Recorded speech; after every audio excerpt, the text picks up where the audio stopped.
E agora começa mais um A Bíblia e a Ciência, com o Dr. Marcos Eberlin. Um podcast onde um cientista usa a Bíblia para interpretar a ciência e a ciência para referendar grandes verdades bíblicas.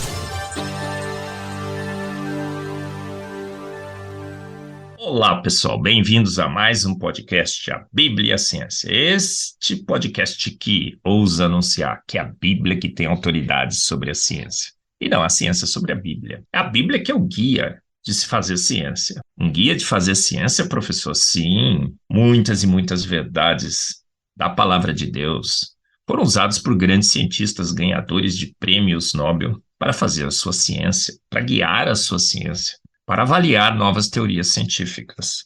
Já disse aqui nesse podcast que se tivéssemos lido a Bíblia, usado a Bíblia como nosso guia de ciência, jamais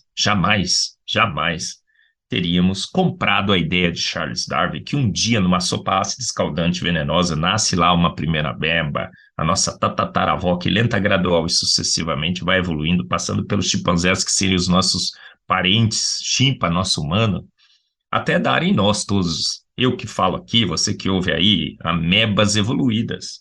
Jamais teríamos comprado essa ideia de que chimpanzés seriam os nossos parentes evolutivos, primos de chimpanzés. Jamais teríamos comprado a ideia de que mutações filtradas pela seleção natural ao longo de bilhões de anos teriam sofisticado a vida na Terra. Olha só.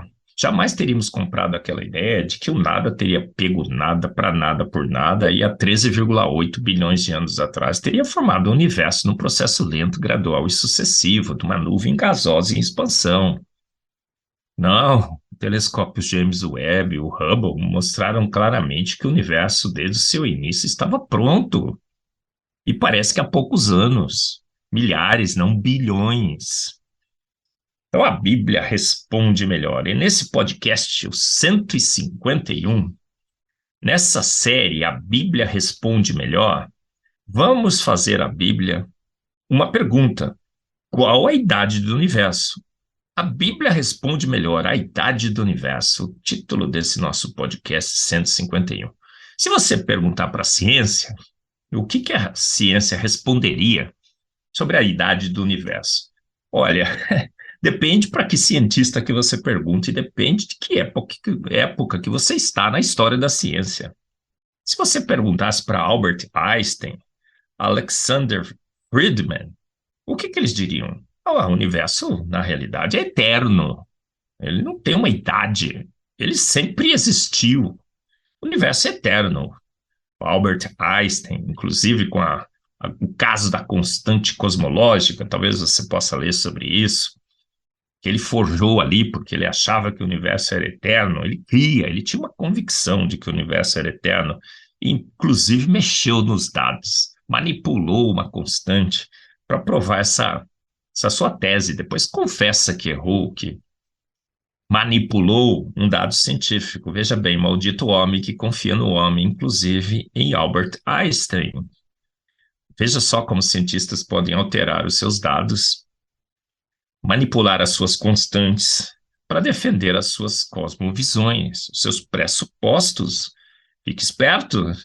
Cientista é gente do bem, normalmente, claro, quer fazer boa ciência, quer contribuir para a humanidade. Eu sou cientista, conheço muitos que são cientistas e querem, de fato, fazer o bem, mas somos gente, sujeitos às mesmas paixões de todos, dos humanos.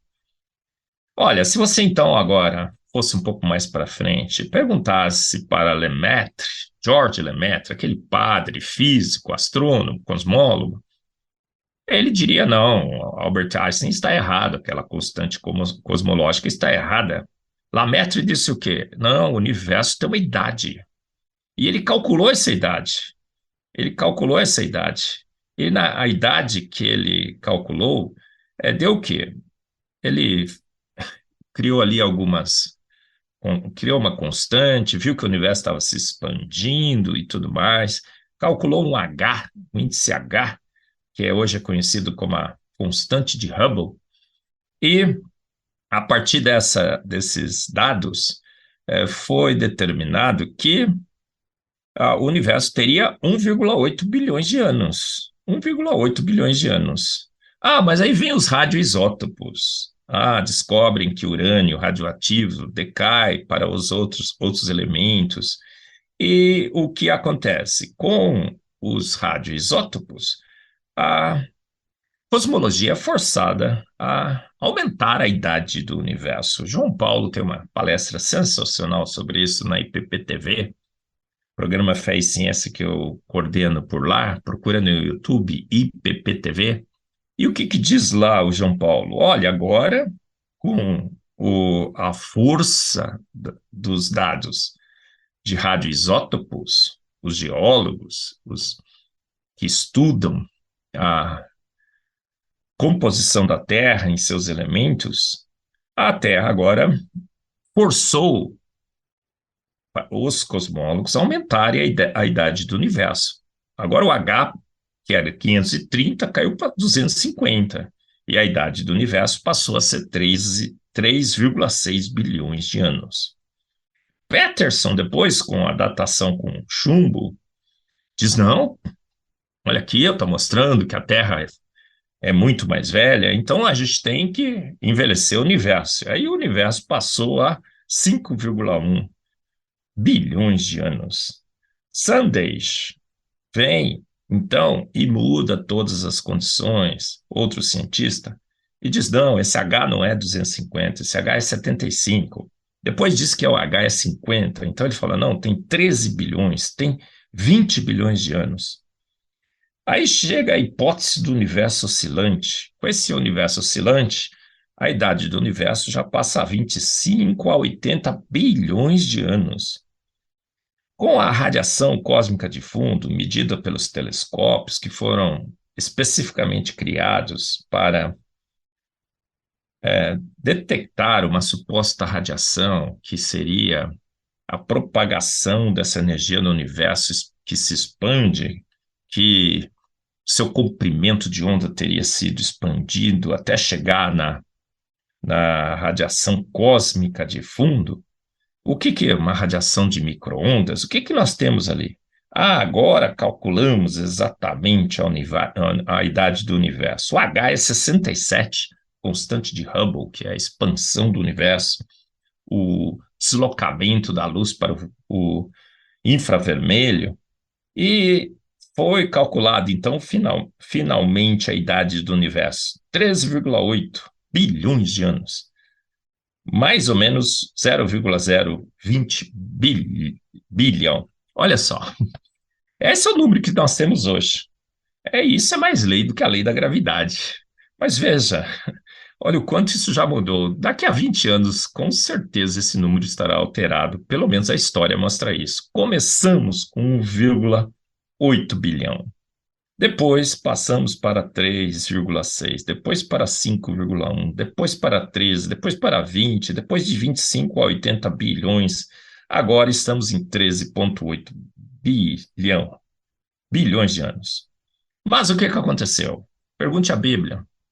A Bíblia responde melhor. Você vai na cronologia e na genealogia de Gênesis, Mateus, Lucas, faz as contas, dá quanto? 6.000 anos.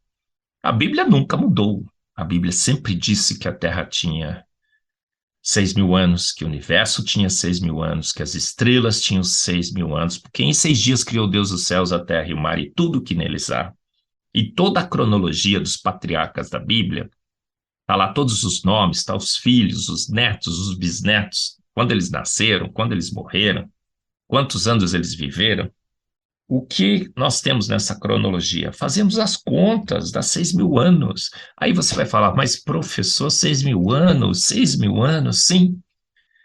A Bíblia nunca mudou, ela sempre disse que tem 6.000 anos. E o que aconteceu? Fomos lá com o telescópio Hubble, fomos lá com o telescópio James Webb, tiramos a foto do início do universo. E nós vimos o quê? Um universo absolutamente pronto, estruturado, massivo, brilhante, com as galáxias todas prontas, mostrando que o universo foi feito pronto. E há poucos anos atrás, várias outras evidências a temperatura de Júpiter, o afastamento da Lua da Terra, a própria Terra. Nós temos aqui os deltas dos rios, a separação dos continentes, várias evidências que já comentei em vários podcasts aqui nesse programa A Bíblia e a Ciência, esse podcast A Bíblia e a Ciência, que mostram claramente que a Bíblia responde melhor. Ela nunca mudou, ela sempre disse que o universo tinha 6.000 anos.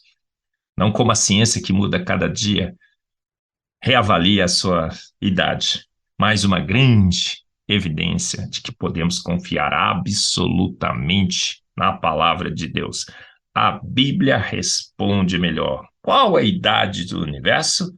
Aproximadamente, pelas contas que fazemos, 6.000 anos. Você ouviu mais um A Bíblia e a Ciência, com o Dr. Marcos Eberlin, um podcast onde a Bíblia e a ciência bem interpretados concordam plenamente. Conheça mais acessando agora o Instagram do Dr. Marcos Eberlin, instagram.com/Marcos Eberlin, e a Coval Press, www.covalpress.com. Se você deseja ouvir os demais episódios, acesse agora a nossa plataforma www.rede316.com.br e conheça mais.